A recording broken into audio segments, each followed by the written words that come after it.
Nobody told him it would feel like this. The silence wasn't peaceful, it was loud. Piercing, almost. John sat there on the edge of his sofa, staring into nothing. The television was off. The curtains were half open. A soft breeze moved them ever so gently, but the stillness in the room pressed against his chest like weight. It had only been a week since his retirement, and yet, it felt like a lifetime had passed. 40 years. That's how long he worked. 40 years of showing up at the same office building, taking the same elevator, sipping the same lukewarm coffee from the same corner machine. He used to complain about the meetings. About his boss. About the printer that never worked. But now, those annoyances felt like home, like structure, like a rhythm his soul had gotten used to. He remembered the last day clearly. It was one of those slightly overcast afternoons, not gloomy, but not quite bright either. They decorated the break room with some balloons.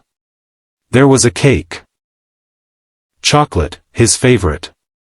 Someone gave a short speech. A couple of colleagues, the newer ones, clapped politely. A few old friends hugged him sincerely. He smiled through it all, shaking hands, accepting the well wishes. But when he walked out of the building for the final time, briefcase in hand, he felt a strange hollowness. Like a balloon that had been slowly leaking air for weeks, and now was completely empty. The next morning, John woke up at 6 a.m. sharp. His body was still on autopilot. He brewed his coffee, sat at the kitchen table, and waited. For something. For anything. But nothing came. No email. No rush. No task list. No deadlines. No purpose. He looked at the clock. 6:45 a.m. Normally, he'd be ironing his shirt, or reminding himself to take his lunch. Instead, he just sat, stirring his coffee even though there was nothing to stir.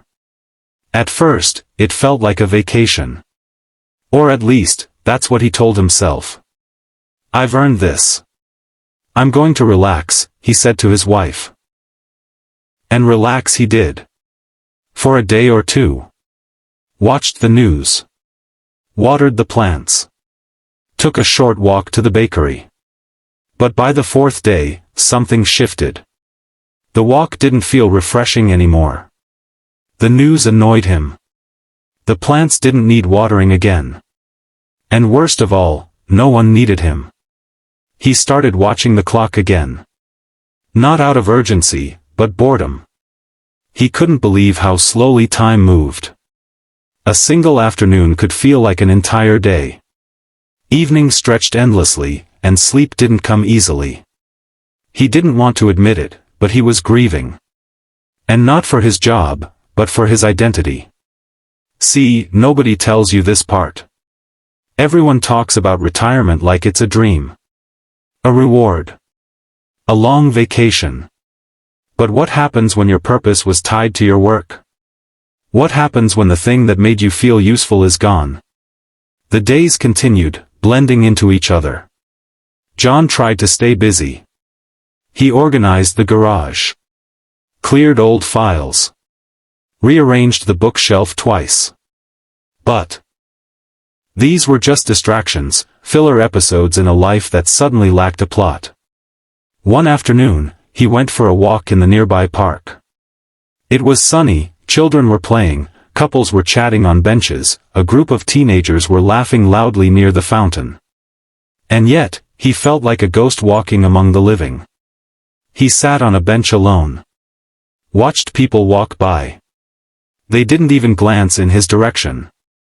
For decades, people had sought his advice, waited for his decisions, respected his presence.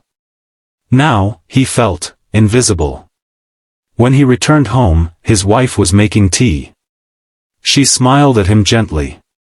"Did you enjoy the walk?" she asked. He nodded. Yes, he lied. But the truth sat heavy in his chest. He wasn't okay. He didn't feel like himself anymore. And he didn't know how to explain it without sounding weak. Or ungrateful? Or both? Late at night, he found himself staring at old photo albums. Trips with the office.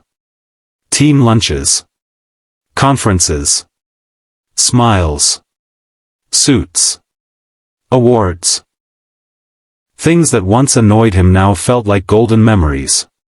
He saw himself in those pictures and realized, that man had purpose. That man had energy. That man felt seen. He brushed away a tear and closed the album quietly before his wife came into the room. This went on for weeks. Until one day, something unexpected happened. John got a call from an old colleague, Daniel. They hadn't spoken in months. They decided to meet for coffee. At the cafe, they hugged, exchanged small talk, and then, there was silence. A pause. Daniel leaned in slightly and said, "I thought retirement would feel amazing. But honestly, I feel lost, man. Completely lost." John stared at him for a moment, then felt his throat tighten. "I thought I was the only one," he replied, voice cracking. They talked for over 2 hours. About the loneliness. The aimlessness. The strange guilt of not loving retirement. About how no one really prepares you for what happens emotionally after the structure is gone. It was the first time John felt understood. Something shifted in him after that conversation. A light flickered. He started thinking, if he could feel this way, and so could Daniel, how many others were silently struggling. He began to explore. Gently, slowly. He joined a local community center.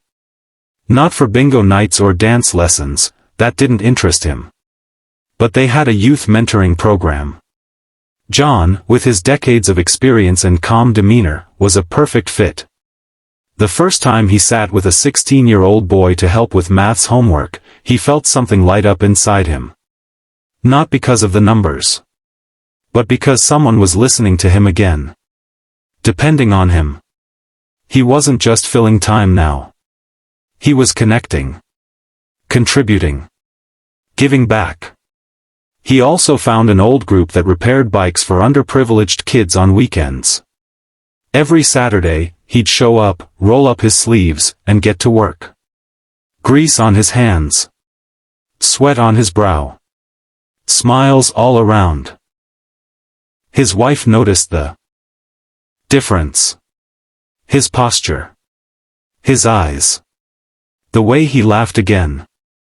One evening, while they were watching the sunset on their porch, she said, "You look like you again." He nodded slowly, "I feel like me again." But it wasn't the same me from before. It was a quieter, deeper version. A version that didn't need titles or paychecks or meetings to feel important. One Sunday, his children visited. His son brought his newborn daughter. John held the tiny bundle in his arms and felt the circle of life turning gently. It was in that moment he realized, he hadn't retired from life. He had retired from a job. A chapter. A routine. But the story wasn't over. It was just, changing rhythm. Nobody tells you how painful emotional transition can be after retirement. How quietly it creeps in. How invisible it makes you feel. How disoriented you become when the applause stops and the calendar goes blank. But nobody tells you this either, that there's life beyond all that. A different kind of life. One built not on achievement, but on meaning. Not on deadlines, but on presence. And not on proving your worth, but on sharing your heart. John still wakes up early. He still makes his coffee. But now, he takes it out to the porch. Watches the sky change color. Feels the wind. Sometimes, he writes in a notebook. He's not rushing anymore. Because he's finally found something deeper than purpose. He's found peace.